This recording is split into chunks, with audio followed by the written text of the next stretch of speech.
Kalau kalau calon presiden ya sebisa mungkin ya visi misi apapun yang pengen disampaikan ya kalau bisa yang mendengarkan paham. Menurutku kalau memang merasa ada sesuatu yang tidak pas, Heeh.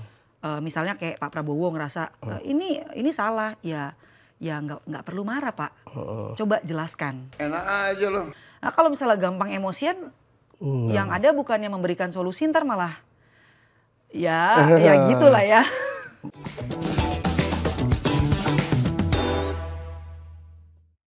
Halo guys, jumpa lagi di Open Your Mind. Kali ini saya mau ngerumpi sama artis kayaknya nih. Ya, ada Hamidia mampir ke studio hari ini. Halo Hamid. Hai Mas Pulang Dodi. syuting langsung ke sini dong kayaknya. Iya dong, nggak apa-apa ya muka agak-agak ya gitulah ya, namanya juga pulang syuting ya, nggak apa-apa lah ya. Emang lagi ngapain sekarang, lagi ngerjain apa nih? Kebetulan sekarang lagi syuting di tukang ojek pengkolan Mas Oh, Dodi. lagi Makanya pas ngojek. tadi kalau pembukaannya Mas Dodi mau ngerumpi sama Hami, nah itu ngerumpi sesuai sama dong. karakter di sinetron, emang tukang rumpi. Hari gini telur gulung gua udah diborong.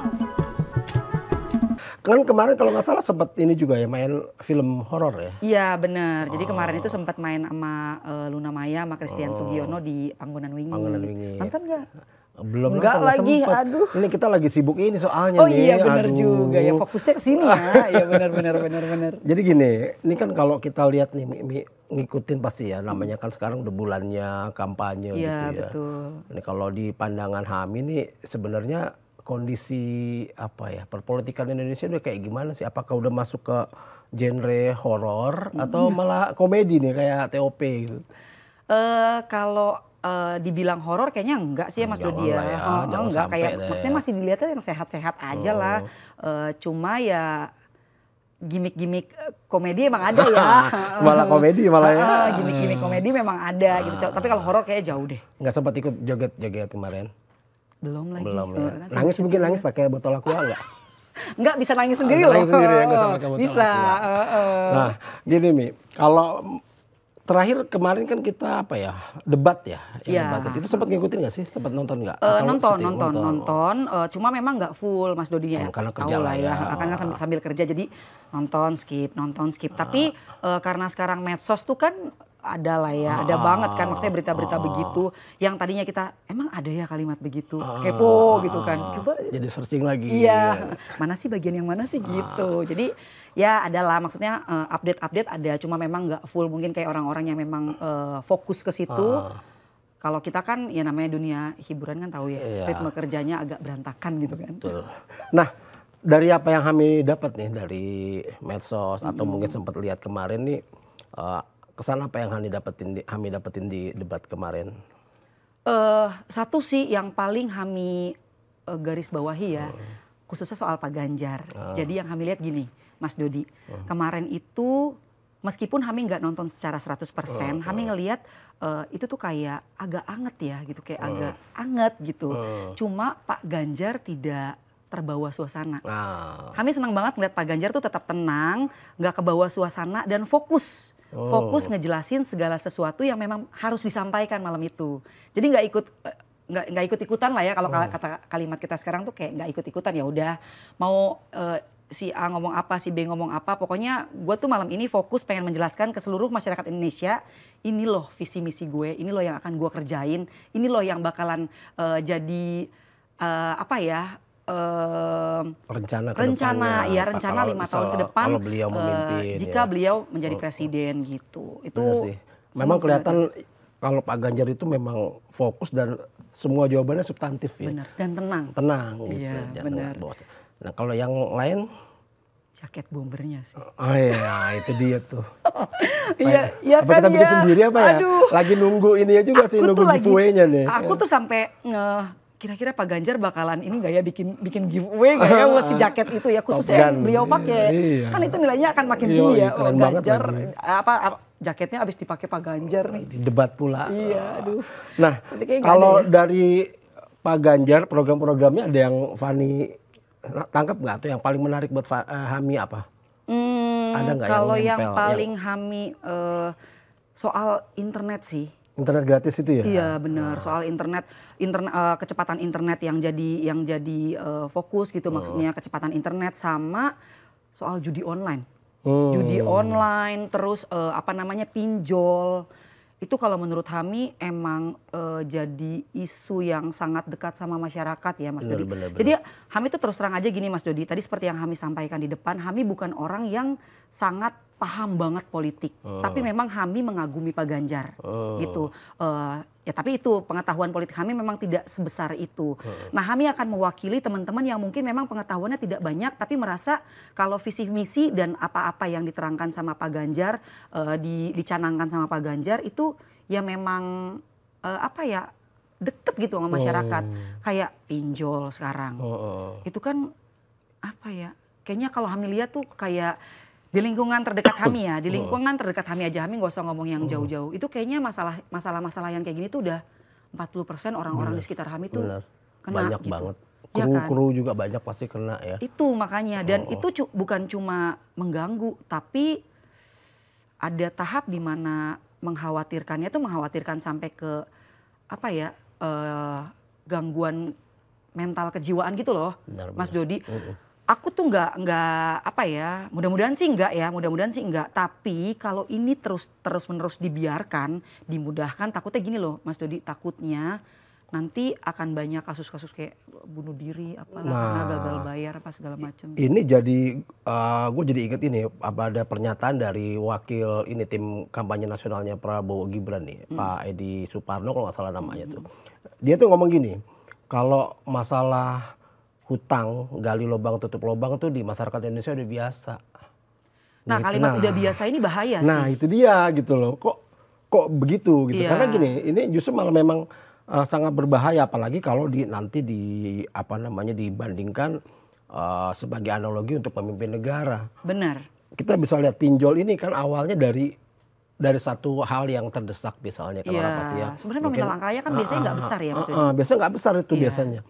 Nah ada teman aku juga ngalamin hal sama, ini sekarang masih kejadian. Jadi dia nggak besar awalnya pinjam, lalu karena bunga berbunga sampai akhirnya dia ambil pinjol yang lain untuk nutupin bunganya aja. Belum tutup juga, sampai akhirnya sampai satu ketika dia udah nggak tahu lagi mesti pinjam uang kemana, dan dia udah nggak bisa lagi bayar, bahkan sekedar bunganya pun dia udah nggak bisa.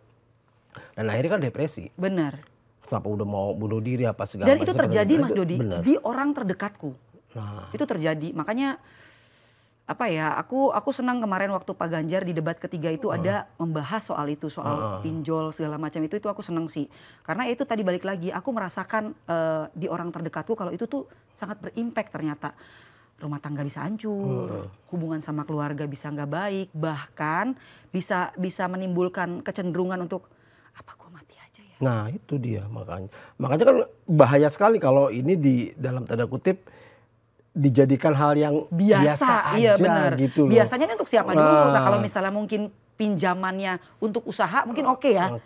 Oke, maksudnya kan kita mau usaha, kemungkinan mungkin usahanya akan lancar. Tapi kan biasanya pinjol itu kan buat hal-hal yang sifatnya ya itu tadi. Lalu ada yang komen begini, ya nggak bisa disamain bro, soal pinjol itu kan pribadi, lalu hutang negara ini urusan negara.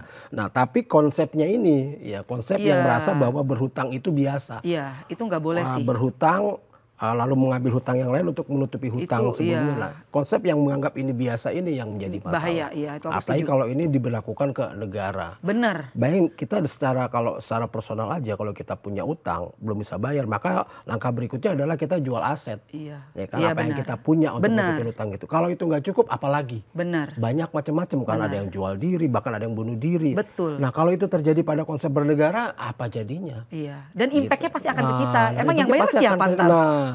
Gitu. Jadi kita harus memang membangun animo masyarakat bahwa negara itu, fungsi pemerintahan itu adalah membuat kita nih sebagai masyarakat biasa mandiri, berdikari di atas kaki sendiri. Benar. Makanya tugas negara bukan mencarikan hutang, benar. tapi bagaimana membuat rakyatnya bisa kerja dengan baik, punya pendidikan yang baik, punya kesehatan yang baik, sehingga dia bisa bertumbuh mandiri menghidupi dirinya dan keluarganya. Harusnya kan kayak gitu fungsi pemerintahan, bukan nggak ada utang, udah kasih BLT, kasih bansos, kasih aja. Ambil dari mana ini bansosnya? Utang luar negeri. Beli ini beli itu utang. Lalu bagaimana nanti perhitungan ke depan ke belakangnya? Bagaimana returnnya? Bagaimana nanti pengembalian lewat pajak atau kita lagi yang ditekan. Lagian juga kan kalau pemberian maksudnya dana-dana yang seperti itu kan sifatnya ya cuma buat saat itu doang. Betul, kan Mas Dodi. bener. Mendingan kalau orang dulu bilang kan lebih baik ajarin dia mancing, maksudnya kasih dia umpannya, ajarin dia cara mancingnya, kasih tahu ini loh tempatnya gitu. Nih tempat buat mancingnya di sini, ketimbang dikasih gitu aja kan ya. Iya kan itu udah diomongin juga tuh, pernah ada kiai kampung yang ngomong gitu ya, kita nggak perlu ikan ya, kita perlu pancingnya. Betul. Itu waktu ada wawancara sama Pak Prabowo malah ngomong ya kalau kamu nggak mau dibantu ya udah nggak apa-apa. Ya. Jadi seskeptis itu. Nah kan ini yang membuat kita jadi yang ngeri-ngeri sedap nih, gimana masa depan kita, masa depan bangsa kita nanti dengan kondisi pola pikir yang seperti itu ini gitu. Jadi yang celakanya adalah banyak dari masyarakat kita yang berpikirnya tidak melalui rasionya, tapi melalui perutnya gitu loh. Yang penting gue dapat, gue kenyang, dikasih makan gratis sore gitu ya. Padahal belum tahu apa yang terjadi dan konsekuensinya banyak sekali. Dikasih makan gratis kan hari itu, besok, lusa, setelah pemilihan, ntar bagaimana gitu kan? Lalu bagaimana dana itu bisa tercukupi untuk membuat 450 triliun setahun loh untuk membuat makan gratis ya, itu. Dari mana asalnya itu aja nggak jelas. Ngembaliinnya nanti gimana? Kalau ditanya dari mana dananya, nanti potong dari bansos, enggak, potong biaya pendidikan bukan. Nah, terus dari mana? Ini aja nggak jelas dari mana dananya. Apa dana dari harta karun gitu, Titanic kan nggak ngerti juga. Nggak ada ya. Sementara ada program dari Gibran yang katanya mau menaikkan rasio pajak sampai sekian persen, yang artinya pasti pajak kita makin diuber-uber gitu kan. Kayak di kebun binatang malah itu dibilang tuh. Mas Dodi itu kan kalau ngomongin soal pajak sebenarnya ya kayak di tempat aku kerja itu kan pasti ada PH kan, pasti ada PH gitu. Itu aja selentingan aja, aku kan bukan orang yang ngerti soal keuangan gitu. Mereka aja udah bilang, aduh pusing masalah pajak, maksudnya kita tuh produksi aja biayanya udah mahal, terus bla bla bla lah, pokoknya segala sesuatu udah susah. Sementara pajaknya tuh udah nyekek gitu. Bener. Nah mau dinaikin lagi? Iya, talent juga kan sama. Sama kan? lagi, sama lagi Mas Dodi. Iya, honor kan udah lama turunnya. Udah lama turunnya dipotong pajak pula gitu kan. Apalagi kalau pajaknya tinggi berlipat-lipat lagi, kerja bakti jadinya. Iya benar. Belum lagi kan maksudnya gini, pembayaran pajak itu sendiri kan pengawasannya juga kan harus. Kadang aku gini loh Mas Dodi, kadang kalau misalnya lagi lewat kepikiran aja gitu. Kalau seandainya ntar pajak tuh dibayar tinggi gitu, yakin nggak nih tim yang menganggap pengambilan pajak tinggi ini efektif, itu bener nggak akan bisa mengawasi jalannya pajak ini dengan baik gitu? Karena kan ya gimana ya Mas Dodi, kita nggak mau seuzon sebenarnya, nggak mau berburuk sangka, cuma kan kasusnya banyak gitu. Iya gitu, gimana ya saya ngomongnya. Nah tapi kalau di dunia entertain sendiri sebenarnya apa sih yang menjadi kegelisahan utama nih? Kamu kan sebagai anak muda juga, terus juga masih anak muda dong, masih anak muda lah. Agak muda gitu. Tengah-tengah lah ya. Dunia entertain juga, sebenarnya menjadi kegelisahan orang-orang seperti Hami ini apa ya sih? Yang ingin semoga Pak Ganjar bisa mewujudkan. Sebenarnya perhatian aja sih Mas Dodi. Perhatian malah. Iya, jadi kalau aku tuh gini, maksudnya selama ini perhatian terhadap dunia seni mungkin sudah ada, tapi kayak kurang maksimal aja gitu pemberian. Dan aku seneng nih masalah, jadi nih balik ke awal nih Mas Dodi. Terus terang aja awalnya aku tuh belum tahu Pak Ganjar tuh gimana, visi misinya apa, backgroundnya seperti apa gitu, aku belum tahu.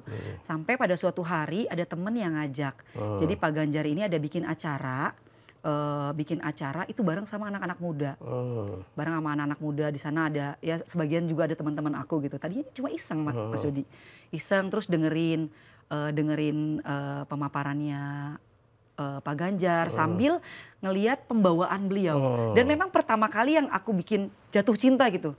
Kok asik ya ini calon pemimpin gitu. Pembawaannya tuh kayak santai. Aku tuh nggak berasa kayak lagi ngelihat ini tuh calon presiden gitu. Jadi kayak aku sempat yang tadinya nggak pede Mas Dodi.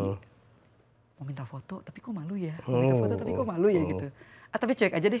Itu padahal aku tahu banget Pak Ganjar tuh udah banyak banget yang minta foto. Dan aku yakin capek. Karena yang aku dengar dari panitia, beliau itu habis dari acara 3 atau 2 acara sebelumnya. Jadi tek sampai akhirnya ke tempat acara aku. Itu pada saat aku bilang, Pak mau foto Pak, oh ya sini duduk. Itu dia, beliau yang lagi duduk begini nih Mas Dodi, geser loh Mas Dodi. Itu pertama kali aku ngerasa, kok ini ya maksudnya aku ngerasanya. Serendah hati itu ya. Kok bisa gitu ya, aku ada foto-fotonya di handphone gitu. Nah itu yang bikin pada saat itu aku ngerasa, belum sampai setertarik itu. Pada akhirnya aku cari tahu Pak Ganjar tuh siapa ya. Salah satunya yang ternyata Pak Ganjar itu anak polisi. Kebetulan aku juga istri polisi. Oh istri polisi, oh iya benar. Aku juga kan istri polisi kan Mas Dodi. Jadi aku ngerasa gini, pada saat kemarin debat ketiga Pak Ganjar sempat ngomong, sebagai anak polisi saya tahu banget gimana kehidupan keluarga polisi. Sebagai anak polisi saya paham betul ini sesuatu yang sulit dan pasti akan bisa kita lakukan. Aku langsung yang dalam hati, sebagai istri polisi, aku juga tahu banget Pak gimana kehidupan keluarga polisi gitu. Cuma kan mungkin kebetulan suamiku polisi, akunya juga kerja gitu kan ya Mas Dodi. Jadi ya dunianya lebih variatif gitu. Cuma aku paham yang dimaksud sama Pak Ganjar gitu. Itu sih awal-awal aku. Iya sih. Klik sih memang Pak Ganjar ini kan dikenal ini ya egaliter sama masyarakat kecil tuh dekat dan humanismenya tinggi gitu. Jadi dia bisa menempatkan diri di segala macam posisi gitu. Iya, mau diajak ngomong ke arah mana aja bisa gitu. Mau sama masyarakat paling kecil pun sampai ke paling tinggi itu dia bisa nyambung dan sangat enak. Terutama kan kita pengen pemimpin yang memang bisa dekat, bisa mendengarkan orang yang paling bawah. Benar. Dulu kan kita ngelihat pemimpin tuh kayak dewa gitu ya. Iya, sampai kayak ketemu aja mau deketin kayak takut ada apa sih namanya? Ya itulah pokoknya yang aman gitu. Kalau sekarang kayaknya mau ketemu Pak Ganjar ya, kalau Pak Ganjar ada lewat aja deketin aja gitu. Ya, itu memang sih yang membuat banyak masyarakat kita merasa bahwa merasa terwakili ya, terwakili dengan Pak Ganjar. Dan satu lagi Mas Dodi, tadi pagi aku nggak sengaja lagi di tol, aku lihat baliho baru kayaknya, karena kemarin aku nggak ngelihat lokasi syuting soal itu. Tiap hari aku lewat situ dan tadi pagi aku lihat itu baliho terbarunya Pak Ganjar aku lihat. Apa tuh? Aku malah belum lihat. Lagi dipeluk sama ibu-ibu, kayaknya ibu-ibu kampung sambil dicium gitu, tapi mukanya Pak Ganjar tuh asik banget. Udah lihat belum? Udah lihat. Wah itu aku ngeliatnya tadi pagi pas aku ngeliat tuh kayak langsung. Aku lihat juga. Nyes gitu kayak, jadi pengen nangis gitu. Keren sih maksudnya. Apa ya image merakyatnya tuh kayak nggak cuma diomongin doang, tapi memang kita bisa lihat nyata gitu ada. Betul. Kan rakyat itu butuh sosok yang bisa ditiru, ya diteladani. Jadi kita kan penting banget untuk dapat pemimpin yang dalam bertutur kata juga bagus, itu kan tidak mengajarkan kata-kata yang kasar, tindakan kasar, bawaannya tenang. Jangan nanya kalau nggak pinter apa sih namanya? Dia pinter atau goblok sih?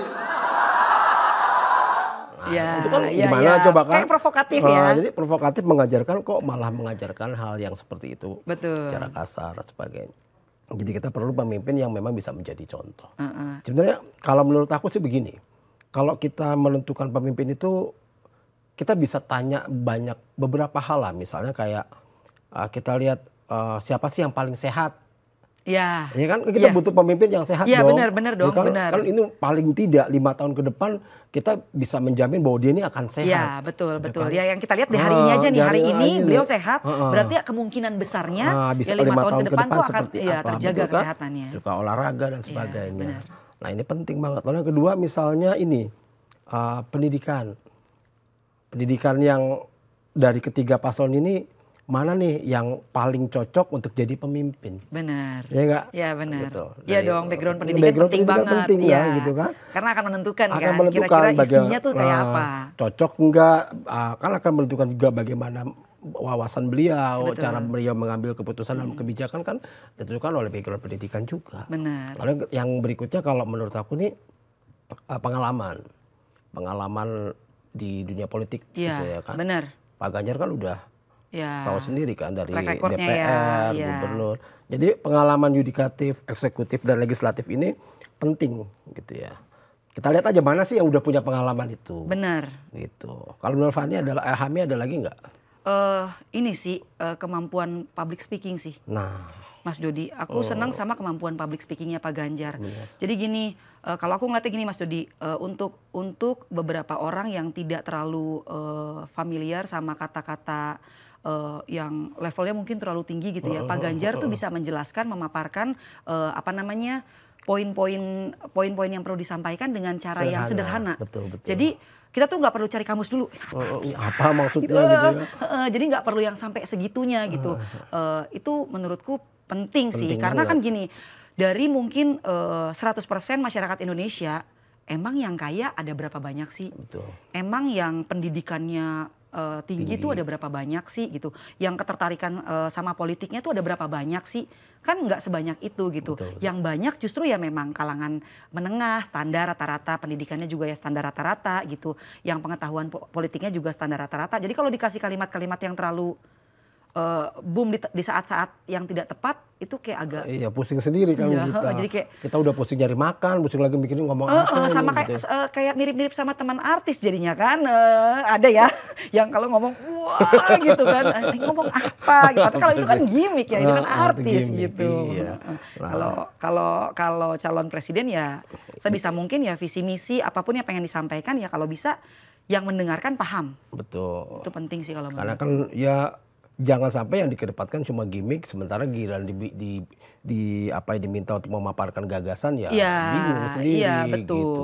Nah, itu. Tidak bisa menjelaskan, langsung bikin panggung sendiri dan menjelaskan di situ gitu. Iya, apalagi maksudnya dan marah-marah dan sebagainya. Nah, itu maksud aku malah jadi marah gitu. Kalau misalnya memang merasa, kalau menurutku kalau memang merasa ada sesuatu yang tidak pas, misalnya kayak Pak Prabowo ngerasa ini salah, ya nggak perlu marah Pak. Coba jelaskan. Justru kayak debat capres itu kan sebenarnya panggung yang paling pas. Betul. Di Ya situ justru dia menjelaskan. Iya. Gitu kan. Di situ masyarakat Indonesia akan melihat gitu. Kalau memang salah, ya udah kasih tahu. Kasih tahu, jangan cuma itu salah, nggak bener. Tapi salahnya apa? Ya, jadi cuma muter-muter itu salah, nggak bener itu salah. Ya tapi ya terus yang benernya mana gitu. Itu karena sih. belum dapat contekan, Mbak. Jadi setelah debat kan baru ada tuh si Pak Prabowo baca contekan. Ini gitu ya, prestasinya Kementerian gitu Kemenhan ini. Loh kenapa nggak tadi pas debat diomongin? Nah iya, itu kan sayang ya Mas Dodi ya. Lalu ada lagi kan dia di berbagai forum ngomong bahwa tanahnya begini.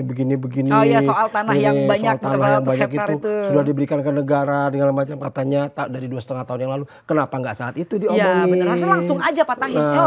Memang bener saya punya tanah segini, tapi saya udah kasih segini loh gitu. Nah itu kalau memang benar kan tinggal dibicarakan. Jadi saya juga bingung kenapa pada saat debat itu tidak diomongin, begitu selesai debat bikin panggung sendiri dan membicarakan itu dengan provokatif gitu. Itu yang saya sayangkan sih. Saudara-saudara ada pula yang nyinggung-nyinggung.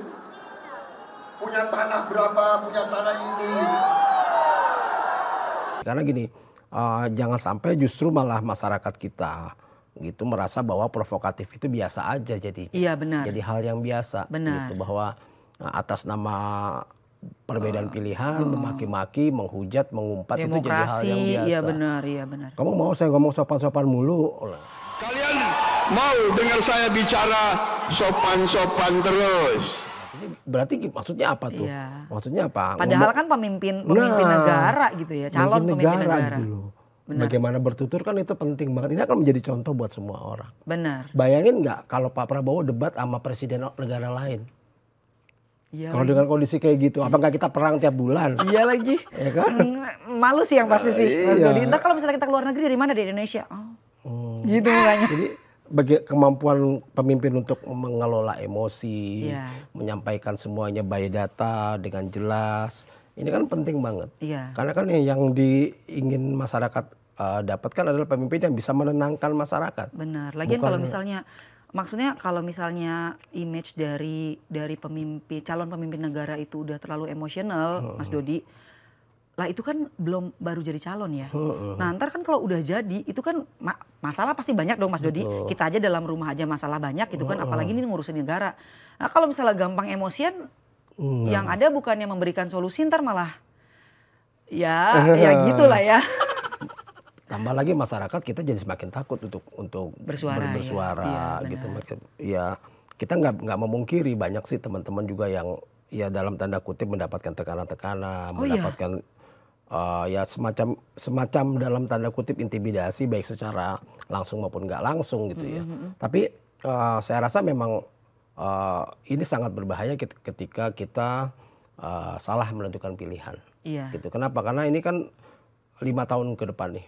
Sebenarnya kalau kita berpikir dengan logika yang sehat aja, kita udah bisa menentukan kok dengan mudah siapa pemimpin kita yang layak benar. gitu ya. Apalagi dengan melihat debat kemarin gitu. Cuma kan banyak faktor-faktor lain ini yang di luar Nurul gitu lah ya. Di luar gitu. Nurul ya. Gitu yang bikin kita nggak habis fikri kan. Nah, itu yang bikin concern kita gitu bahwa jangan sampai masyarakat selalu dibodohi, jangan sampai masyarakat hanya dapat janji-janji palsu. Iya benar, gitu. benar. Jadi ya gimana ya biar nggak ada trauma gitu loh, Mas Dodi, ya nggak sih? Jadi antar pada saat ini aja nih, pada saat kampanye gitu kan. Ya mudah-mudahan sih ya jangan ya yang begitu-gitu ya. Jangan sampai. Iya. Nah, benar. kalau ini sebagai istri polisi, kan kemarin banyak tuh membahas soal Pak Prabowo ini punya tanah 340.000 hektar tapi banyak prajuritnya nggak punya rumah dinas. Aduh. Mau udah dapat belum rumah dinas? Nggak ada lagi Mas Dodi. Gimana ya? Saya tuh syuting setiap hari itu di daerah selatan atau daerah puncak gitu kan, berharap dapat rumah dinas daerah-daerah sinilah ya yang deket-deket. Tapi sampai sejauh ini saya nikah sama suami itu udah 12 tahun. Yang ya sebelum nikah udah pasti udah jadi polisi gitu ya. Sejauh ini belum dapat tuh ya 12 tahun tuh. Kalau 12 tahun udah ya hampir jenderal lah. Tapi alhamdulillah udah punya rumah sendiri sih. Iya, di luar bukan rumah dinas. Iya maksudnya, benar, tapi kan, bukan itu rumah dinas penghasilan gitu. sendiri gitu beda Ya ceritanya. belum sih memang. Itu maksudnya suami saya gitu ya, yang maksudnya yang ya kita bersyukur gitu, maksudnya toh kita punya rumah sendiri, bisa dibayangin kan, maksudnya kan keluarga-keluarga polisi yang lain, mungkin yang di bawah suami saya, yang mungkin secara kemampuan ekonominya tidak seberuntung kami gitu kan. Sebagai polisi. Itu harus jadi kontraktor seumur hidup, hidup gitu kan kayak agak miris sih. Ya berharapnya dengan Pak Ganjar adalah salah satu keluarga polisi, jadinya nanti setelah Pak Ganjar terpilih maka akan lebih memperhatikan ya ini keluarga-keluarga polisi, maksudnya TNI dan itulah jajarannya lah. Karena kan memang Pak Ganjar sendiri bilang bahwa fokusnya adalah bagaimana semua personel polisi ini bisa dapat rumah tempat tinggal yang layak, pendapatan yang layak, cukup. Karena mereka kan berada di garis depan ketika negara kita terancam. Jadi memang penting banget untuk membuat mereka merasa nyaman dan menghindari hal-hal yang lain kayak korupsi. Benar Mas gitu. Dodi. Dengan apa ya? Ya tadi maksudnya dia punya tempat tinggal yang layak, pendapatannya juga layak, ya secara otomatis pasti pikiran-pikiran kotor yang kayak gitu-gitu, yang kayak korupsi atau mungkin pungli-pungli gitu kan, pasti otomatis akan terkikis dengan sendirinya gitu, karena kan kebutuhannya sudah tercukupi. Gitu. Harusnya kan kayak gitu ya. Tapi namanya penjahat kan pasti ada aja. Iya benar. Makanya makanya udah pas banget nih kalau Pak Ganjar didampingi sama Prof Mahfud. Iya. Ya nggak. Jadi benar. Pak secara humanisme Pak Ganjar yang urusin. Benar. Secara hukum dan konsekuensinya dijagain sama Pak Mahfud. Iya. Jadi memang ini udah ya overpower lah, udah klop banget gitu ya. Sangat pas untuk persiapan kita menuju Indonesia Emas ke 2045 gitu. Benar Mas Dodi. Nah gitu. Jadi kalau misalnya nih Hami sekarang dapat kesempatan ngomong sama Pak Ganjar nih, kira-kira apa yang mau disampaikan?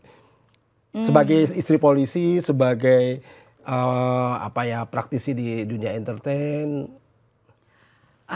Kalau sebagai praktisi di dunia entertain, Hami sih berharap mungkin ada, ya mungkin bukan Hami lah ya, senior Hami di dunia hiburan yang bisa ngobrol langsung secara terbuka gitu sama Pak Ganjar. Karena kan sebenarnya untuk artis-artis sendiri kan dia punya komunitas juga kan ya Mas Dodi ya. Ada jadi, dulu Persatuan Artis Sinetron. Ya banyak lah sekarang, banyak lah sekarang gitu. Jadi kita bisa rame-rame kumpul gitu, ngobrol ke Pak Ganjar, ini loh Pak sebenarnya yang menjadi permasalahan kita kayak sebenarnya nggak tahu sih ya ini ada hubungannya nggak ya kayak pembayaran untuk orang-orang entertainer tuh seharusnya ada nggak ya di peraturan gitu misalnya. Kan kadang-kadang kita syuting hari ini bisa dibayar tahun depan setahun kemudian gitu. Nah itu yang kayak gitu-gitu perlu nggak sih diatur gitu. Mungkin ada departemen sendiri atau departemen yang digabungkan dengan departemen lain yang juga mengurusi soal ini gitu. Karena itu cukup berpengaruh sih Mas Dodi buat kalangan artis gitu. Sekarang gini, kita syuting setiap hari gitu kan. Berarti kan butuh bensin gitu kan. Nah sementara kita baru dibayar tuh lama gitu. Nah untuk yang kita pakai di hari ini untuk syuting itu kan entah kita kalau bagus kita punya tabungan. Harus cover sendiri dulu kan. Kalau kita pinjol tadi ya kan. Nah sementara kadang-kadang ada saya nggak tahu ini bisa dibilang PH nakal atau bukan. Tapi kadang-kadang ada pihak-pihak tertentu yang ngulur-ngulur waktu untuk bayar bisa sampai ke tahun depan. Saya sih nggak pernah terjadi, tapi teman-teman saya banyak yang cerita gitu dan itu imbasnya sangat besar sih ke mereka. Jadi kelilit utang di mana-mana.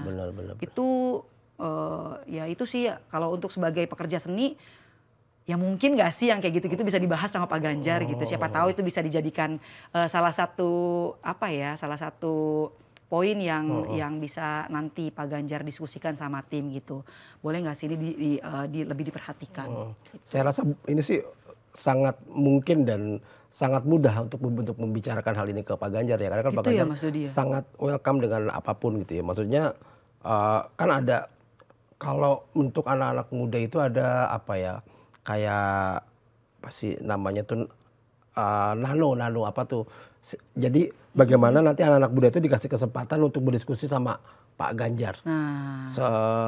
Sedetail, sepuas mungkin, sedetail mungkin, segamblang mungkin. Saya rasa sih Pak Ganjar punya atensi yang luar biasa terhadap industri. Karena beberapa kali juga saya ketemu seniman-seniman senior kayak teman-teman Sri Mulat apa segala macam, mereka tuh merasa nyaman dengan Pak Ganjar karena Pak Ganjar itu sangat mengerti dunia entertain.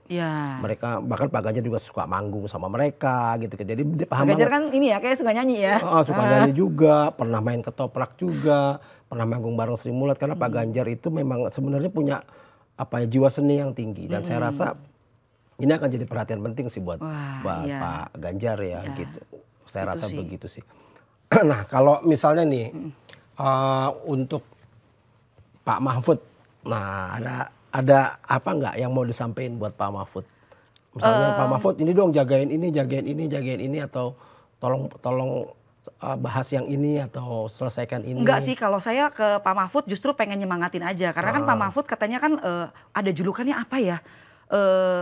Hukum gitu ya, pendekar hukum gitu kan yang ngejar berapa ratus triliun itu kan. Maksudnya saya ingin menyemangati aja Pak Mahfud lanjutkan yang sudah dikerjakan gitu kan dan semoga pada saat nanti terpilih sebagai capres dan cawapres yang kayak gini-gini tuh bisa lebih digalakkan gitu loh Mas Dodi, biar ya kan kalau misalnya uang kan katanya kan lagi ngejar berapa ratus triliun itu bener kan ya Mas Dodi ya? Bener ya, saya nggak salah ya, ada 700 kalau nggak salah tuh yang lagi dikejar. Kalau misalnya uang-uang yang kayak gini tuh bisa terus dilanjutkan gitu kan, pasti kan imbasnya tuh akan besar banget gitu. Baik ke yang ya semua kalangan lah masyarakat Indonesia gitu sih. Terutama kan undang-undang perampasan aset koruptor itu. Karena kan ya di luar dana koruptor itu kan luar biasa. Dan undang-undang ini nggak pernah selesai, mudah-mudahan bisa segera selesai dan bisa berdampak bagi ekonomi kita. Benar. Gitu. Jadi saya juga kemarin dapat berita tuh gini, katanya Pak Mahfud ini akan menjadikan negara kita sebagai negara Islam. Gitu. Ada tuh beritanya kemarin saya kaget juga tuh tadi pagi, loh kok bisa sampai kayak gini gitu loh. Jadi ternyata itu ada satu cerita, satu kesempatan Pak Mahfud ini cerita gitu. Jadi katanya ada pengalaman dia dan beberapa kiai itu di luar negeri, Selandia Baru dan Jepang kalau nggak salah, ada beberapa negara itu katanya di sana itu orang Islamnya jarang gitu ya. Tapi ada satu kejadian dia naik taksi lalu dompetnya ketinggalan, tas kecilnya ketinggalan gitu, close-nya ketinggalan. Terus begitu sampai hotel, sampai kamar baru sadar kok ketinggalan. Lalu turun ke bawah ke resepsionis bilang, ini tas saya ketinggalan, isinya dompet gitu segala macam. nggak taunya si supir taksinya sudah mengembalikan ke situ. Sudah kembalikan gitu. Nah, lalu kejadian lagi waktu di kereta Shinkansen di Jepang. Dia sambil telepon mungkin lupa, teleponnya ketinggalan di kursinya. Dia udah turun. Nah, begitu dia bilang nih handphone saya ketinggalan. 10 menit kemudian handphonenya udah balik lagi dibawa sama kereta yang arah baliknya. Nah, Pak Mahfud waktu itu cuma bilang begini. Nah, nilai-nilai kebaikan inilah adalah nilai-nilai Islami gitu ya. Jadi nah makanya maksudnya Pak Mahfud adalah negara kita akan maju kalau kita bersatu dengan nilai-nilai Islami yang begini nih. Benar. Gitu. Jadi nah ini akhirnya rame dikonotasikan seolah-olah Pak Mahfud ingin membangun negara Islam. Benar. Sampai ada padahal beberapa bukan ke situ. Maksudnya adalah kepada nilai-nilai kebaikan. Iya. Bahwa kalau kita menjalankan semua nilai-nilai kebaikan yang Islami ini maka negara kita pasti akan maju. Betul. Nah, tapi karena banyak berita simpang siur dan provokasi, bahkan ada beberapa teman di gereja ini juga ada yang dapat berita-berita bahwa apa benar ya Pak Mahfud mau bangun negara Islam kegelisahan di mereka ini akhirnya membuat isu minoritas dan mayoritas jadi berkembang lagi. Ini kan bahaya banget. Iya benar. Bahkan ada SARA tuh bahaya. Ada partai yang mencoba menghembuskan isu ini dan ini kan sangat berbahaya. Iya. Makanya penting sekali buat kita untuk melihat segala sesuatu itu dengan jelas. Benar. Cari gitu. informasi sebanyak-banyaknya. sebanyak-banyaknya. Gitu. Jadi bahwa kita udah jelas banget melihat bagaimana komitmen Pak Mahfud soal nasionalisme, ya soal korupsi dan bahkan Pak Mahfud itu pernah jadi orang yang menyelesaikan konflik gereja Yasmin di Bogor. Setelah bertahun-tahun nggak selesai, diselesaikan oleh Pak Mahfud. Jadi ya semoga saja dengan acara-acara kayak gini kita bisa paling nggak sharing ke masyarakat. Ya bisa saling cerita ke masyarakat bahwa ini loh berita yang sebenarnya. Gitu. Ya, kami juga berharap ya gitu sih, Mas Dodi dengan perkembangan teknologi sekarang gitu kan, influencer, KOL, artis itu pastinya kan punya pengaruh juga gitu. Jadi ya kalau bisa yuk rame-rame, maksudnya kasih edukasi ke masyarakat. Ya nggak usah yang terlalu berat-berat gitu, yang ringan-ringan aja, kasih tahu ini loh pemimpin yang memang pantas untuk memimpin Indonesia tuh yang kayak gini gitu. Karena kadang-kadang kan kalau misalnya masyarakat yang golongan tertentu gitu, mungkin kalau disampaikan dengan bahasa politisi justru kayak kurang nyambung.